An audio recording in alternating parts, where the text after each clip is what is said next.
मायावती ने देश के उप प्रधानमंत्री तथा हरियाणा के मुख्यमंत्री रहे चौधरी देवीलाल को उनकी जयंती के अवसर पर याद करते हुए सोशल मीडिया पर लिखा कि चौधरी देवीलाल जी का आज जन्मदिन है, इनको मैं शत शत नमन करते हुए श्रद्धा सुमन अर्पित करती हूँ।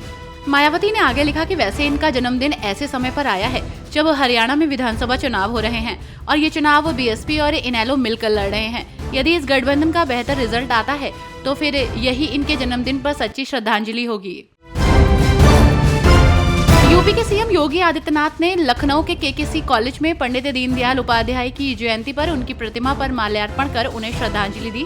इस अवसर पर सीएम योगी ने कहा कि मैं पंडित दीनदयाल उपाध्याय की जयंती पर उनकी स्मृतियों को नमन करते हुए प्रदेश की जनता की ओर से उन्हें विनम्र श्रद्धांजलि अर्पित करता हूँ। एक ओर जहां पंडित दीनदयाल उपाध्याय की जयंती के अवसर पर हम उनका स्मरण कर रहे हैं, तो वहीं दूसरी ओर भाजपा ने पंडित जी की जयंती को अपने सदस्यता अभियान की तिथि के रूप में मनाने का निर्णय लिया। भारतीय किसान यूनियन के नेता और प्रवक्ता राकेश टिकैत ने भाजपा सांसद कंगना रनौत के किसान कानून वाले बयान पर पलटवार किया है। राकेश टिकैत ने बीजेपी सांसद के बयान की निंदा करते हुए कहा कि कंगना के निजी विचार बहुत हैं। राकेश टिकैत ने कहा कि कंगना में बचपना बहुत है और उनके बयान से भारतीय जनता पार्टी को ही नुकसान होगा।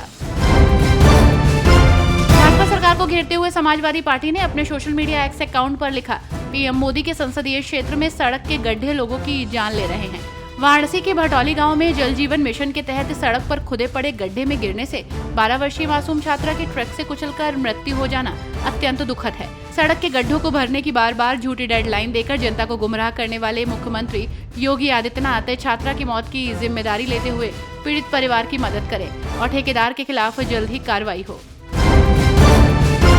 भाजपा के प्रदेश अध्यक्ष भूपेंद्र चौधरी का कहना है कि सदस्यता अभियान में ज्यादा से ज्यादा सदस्य बनाए जाएंगे। विपक्ष को निशाने पर लेते हुए बीजेपी प्रदेश अध्यक्ष ने कहा कि विपक्ष हर मुद्दे पर जाति ले आता है। उन्होंने आगे एसटीएफ की कार्रवाई पर कहा कि कानून के तहत एसटीएफ कार्रवाई कर रही है। यूपी में हो रहे एनकाउंटर्स को लेकर विपक्ष लगातार योगी सरकार पर हमलावर है। यूपी एसटीएफ के एनकाउंटर को लेकर लगातार सवाल खड़े हो रहे हैं। एनकाउंटर को लेकर उठ रहे सवालों पर अब केंद्रीय मंत्री और राष्ट्रीय लोकदल के प्रमुख जयंत चौधरी ने भी अपनी प्रतिक्रिया देते हुए कहा कि पुलिस को इतना सशक्त होना चाहिए कि उन्हें अपराधियों के खिलाफ एनकाउंटर करने की जरूरत ही न पड़े। उन्होंने कहा कि वर्दी का डर ही अपराधियों को काबू करने के लिए काफी होना चाहिए।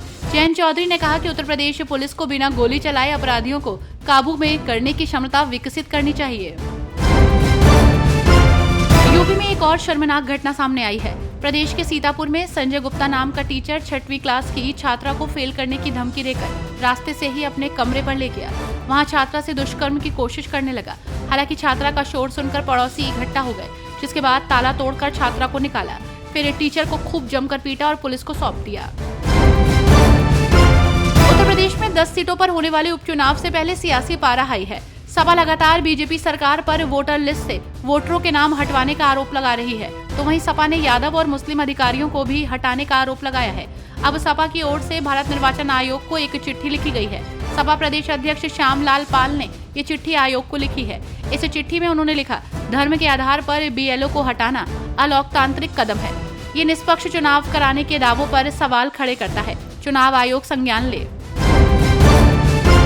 प्रदेश के ग्रेटर नोएडा में Uttar Pradesh international trade show के दूसरे संस्करण का उद्घाटन किया गया।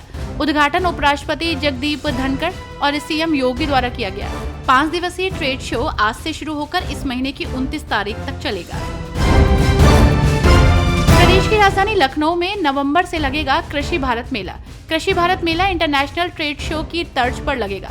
कृषि क्षेत्र में नवाचारों को प्रोत्साहित करने के लिए इसका आयोजन किया जाएगा। इसमें 200 से ज्यादा एग्जीबिटर्स और 1 लाख से अधिक किसान आएंगे। इसके लिए 8 राज्यों के किसानों को आमंत्रित किया जाएगा।